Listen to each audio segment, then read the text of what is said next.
Tele communication engineering के माहिरीन users को राब्ते में रखने के लिए ऑडियो, वीडियो और डाटा कम्युनिकेशन सिस्टम्स डिजाइन करते हैं। वो फ़ोन, केबल और ब्रॉडबैंड डाटा की तरसील के लिए कॉपर या फाइबर ऑप्टिक केबल्स बिछाने, पेचीदा नेटवर्क स्विचिंग सिस्टम्स को यकजा करने वाले आलात नस्ब करते हैं। टेली कम्युनिकेशन इंजीनियरिंग के माहिरीन के प्रोजेक्ट्स में phone systems, automated teller machines और बैंक के लिए अलार्म नस्ब करने से लेकर बड़े प्रोजेक्ट्स जैसे कि किसी खित्ते में ब्रॉडबैंड डाटा तक रसाई दिलाने के लिए फाइबर ऑप्टिक केबल्स बिछाने की निगरानी करना शामिल होता है।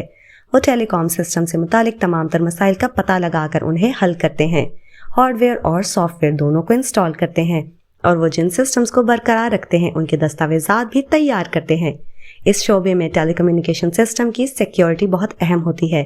वो रुकावट और डाटा के नुकसान को रोकने के लिए बाकायदगी से सिस्टम के बैकअप बनाते हैं। जब किसी एक कारोबार से लेकर किसी बड़े शहर या इलाके का सिस्टम ख़राब होता है तो वो इलाके के फ़ोन और ब्रॉडबैंड सिस्टम्स को बहाल करने में मदद देते हैं। उनसे नई टेक्नोलॉजी से बाखबर रहने की तवक्को की जाती है। टेली कम्युनिकेशन इंजीनियरिंग के माहिरीन सरकारी और गैर सरकारी इदारों से जैसे बैंक, स्कूल और हस्पताल में काम करते हैं। ये लोग अक्सर हफ्ते में 40 घंटे से ज़्यादा काम करते हैं। इस शोबा में मुलाजमत के लिए मुतल्लिका काम के तजुर्बे के साथ साथ तकनीकी सर्टिफिकेट से लेकर इलेक्ट्रॉनिक्स, कंप्यूटर साइंस या मुतल्लिका शोबे में एसोसिएट डिग्री या बैचलर डिग्री की ज़रूरत होती है।